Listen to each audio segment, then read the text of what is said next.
Being an adult is expensive, y'all. I'm just warning you right now. Hey dolls, welcome back to my YouTube channel, or welcome if you're new. Stop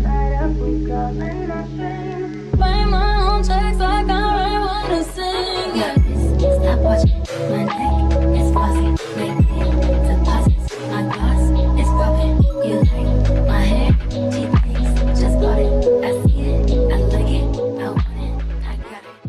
So in today's video, I'm going to be giving you guys some tips on moving out, how to save your money, how to budget, how to move out faster, what you should do if you're living alone, all that good stuff, y'all. So let's go ahead and get right into this video. And excuse the noise in the background, guys. I'm right by the window because this is the best lighting, so just excuse that. Hi, my name is Chyna. Make sure you guys subscribe to my YouTube channel if you love seeing videos like this. I have so many other videos for you guys to watch, so make sure you hit the subscribe button and give this video a thumbs up if it helps you in any kind of way. So let's get straight into it. So first I just want to tell you guys, if you know or if you don't know, I just recently moved to Atlanta, Georgia, probably 7 months ago, because we're in the 6th month of the year. So almost 8 months ago, I moved to Atlanta, Georgia, and I am living in my apartment by myself. I do have a boyfriend who lives here with me, but he has his own apartment, so I still live by myself.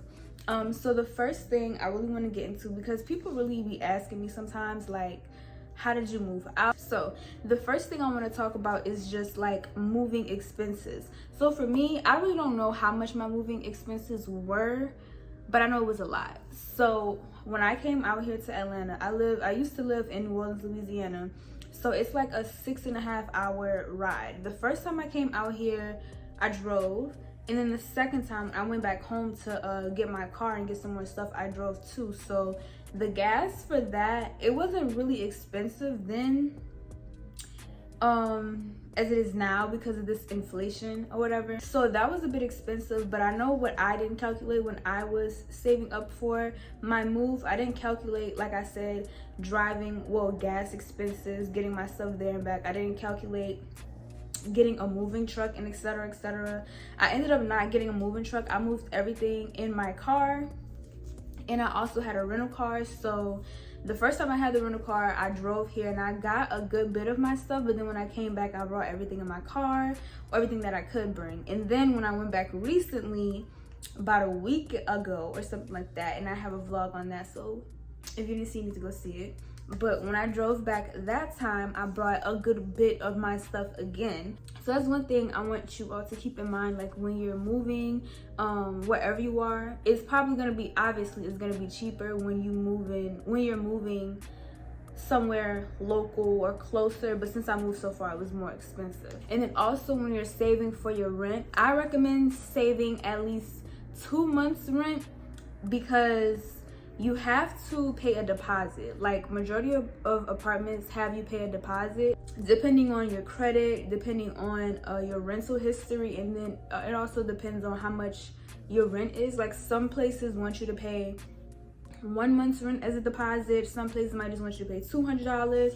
It really just depends on where you're staying. So I recommend saving at least 2 months rent and maybe a half, just in case, because you never don't want to be, unprepared. So I would say at least 2 months rent and maybe a little more cushion just in case you have to pay a lot more. I would also have some more money set aside for furniture and stuff, because depending on your situation, for me it's my first apartment, so I didn't really have much furniture. I literally had like a vanity, I had a mirror, and I had a couple of shelves. So that was pretty much it for me. So I had to buy a bed, I had to buy a dresser, sofa, coffee table, the whole 9 yards. I had to buy everything. So it was best for me to put some more money in a separate pile for furniture, because furniture is expensive. Like, I just want y'all to know, it's expensive. I didn't realize how expensive furniture was until I realized I had to buy a bed frame, and then I had to buy an actual mattress. Being an adult is expensive, y'all. I'm just warning you right now. Yeah, so you have to buy that. You still have to buy everything for your apartment. Yeah, I would just have money set aside for furniture, and then I would also pick out furniture as well, like kind of have an idea how you want your place to be, which I know it can be tricky until you kind of like figure out what apartment you're actually getting, but you can still have an idea of like your theme, what kind of stuff you want to do, and etc, etc. So I will also do that as well. And then the next thing, I would also start buying stuff, like depending on how long you're taking to move, and I would just start buying stuff little by little so that it won't be a whole big chunk of money and stuff at one time. Because when I tell you guys it's a lot you have to buy, like it's a lot you have to buy. You have to buy cleaning supplies, you have to buy toiletries, so like paper towels, it's a lot. Tissue, like I keep going, but what's this other stuff called? Toothpaste, mouthwash if you use mouthwash, rugs. It's a lot. Like I keep going, but I won't. That's what I was doing. As you guys can see, oh my god, I made a video like 3 years ago. I guess I could say I was manifesting in a sense, but I made a video like 3 years ago of me buying stuff for the apartment I did not have. And I feel like I told y'all about this before, because I'm just trying to figure out what I thought I was doing. Like, girl, where you was going? But it's okay, because I ended up using all of that stuff, and I still have some of it, y'all. So yeah, so I would do all of those things. I feel like that would help you like take the load off when it comes time to actually move, because the process of moving is very tedious, and it could be overwhelming when you don't know where to start and you don't really have anything done for when it's time for you to move. So I would definitely start getting small things. You know, if they're having a sale on paper towels, I would go get the paper towels. If they're having a sale on laundry detergent or this mirror that you want, whatever the case may be, I would just get it so that when the time comes you'll have it already, and at least your first couple of nights there it won't feel so empty, if that makes sense, like when you get furniture and stuff like that. But yeah, okay, so I guess I want to continue as far as like furniture and stuff like that. So when picking, so let me move back a little bit for you guys before we start getting to the actual being in the apartment. The next thing when you're actually like picking your apartment, going apartment hunting and stuff like that, I just want to say, when you're going apartment hunting, please don't rush. Don't rush. Take your time as much as you can, you know, because everybody's situation is different, and make sure that the apartment that you choose is the one that you really can see yourself spending at least 6 to 12 months in, depending on your lease or whatever. And I just want to put a disclaimer out there. I don't know everybody's situation. Everybody is different. Everybody's lives are different, etc, etc. So please just take what resonates with you and leave what doesn't. Like, I know I can't really explain everybody's thing. That's why I keep on saying depending on your situation, but I feel like y'all get the point. So just take what resonates and leave what don't. So make sure, like, when you're choosing your apartment, make sure you check the cell service, read reviews, of course. Go around the area at night. This is something that I actually did here. It's like some people say when they were picking their apartments to go around the area at nighttime just to see like what the vibe is and stuff and how it is. That's something I didn't do, and I feel like I should have did. Hence why I always have to tell you guys about like the different noises and stuff, because when I was actually touring the place and stuff, I didn't really think about the noise. I didn't think about the area I was in, because I am in the actual city. So I didn't think about how noisy it would be, especially at nighttime and stuff, because it can get pretty noisy, which is annoying sometimes, but it's not something like too big to where I'm like, okay, I'm ready to move out, in a sense. Y'all get what I'm saying? But yeah, so I would pay attention to things like that. And if you feel comfortable, maybe ask some of the other residents like how they feel about living there and stuff. I was too scared to do that, but if you feel comfortable doing that, then I would do it, just so you could get a real feel of the place and stuff like that, you know, before you actually move in and be locked into this place for a long time. And then another thing, when it comes to you saving your money, I would also like try to figure out how much utilities would be for you, because that's another thing that I kind of didn't think about. But at my apartment, my utilities are like all under the rent, so it's not like with Georgia Power, I don't think, and stuff like that. It's all under my rent, so they just add it together like with my rent, and I just pay it all at once in that kind of way. But not all places are like that. Some places just collect the rent and then they just have you like, you know, you do your electricity on your own and stuff. So when you're saving up for your rent, add at least like another $150 for your utilities, like between $150 to $200, depending on, you know, if you're living by yourself, if you're living with somebody else, who, just so you don't be thinking you have all your rent money and then utilities come and you like, oh damn, you know, that's an unexpected expense that you have. So I do that as well. After you've gotten your apartment out, you know, we got our apartment and stuff like that, these are a couple of tips for once you're in. So like I was telling you guys before about picking out your furniture and stuff like that before you move in, so that you can kind of have an idea like how you want everything.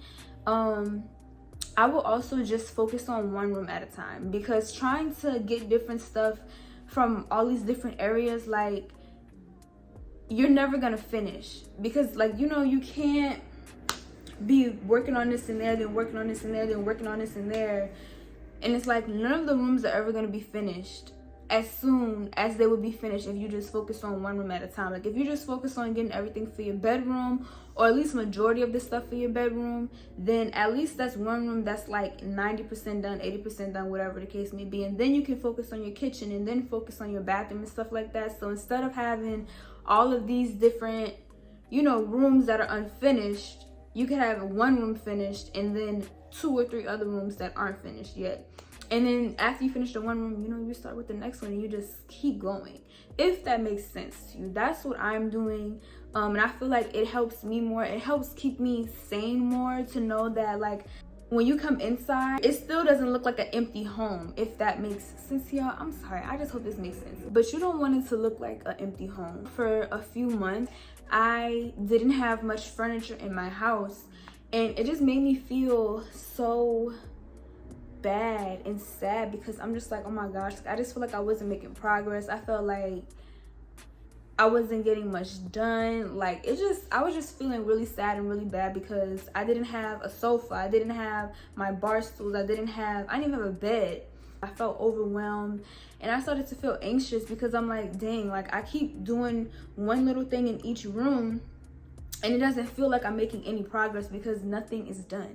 So now I had to take a step back, you know, and be like, okay, let's just focus on the room. So I got my bed, I got my mattress, got my stuff over here, as you guys can see. And so I'm currently working on my bedroom, and I actually have a series on my entire house that is coming out. I have a couple of videos, and it'll be right here, so you guys can like see the different videos I have and stuff, and it's gonna be linked in the description box. Yeah, and it'll also be at the end of this video, so you guys can go watch it and just see how my moving journey is going. So another thing, as far as when you actually move in, for me, like I said, I live alone, and I've never lived alone before ever, so it's a bit scary for me sometimes. At least it was at first, but I found some things to like help me feel more safe inside my own house.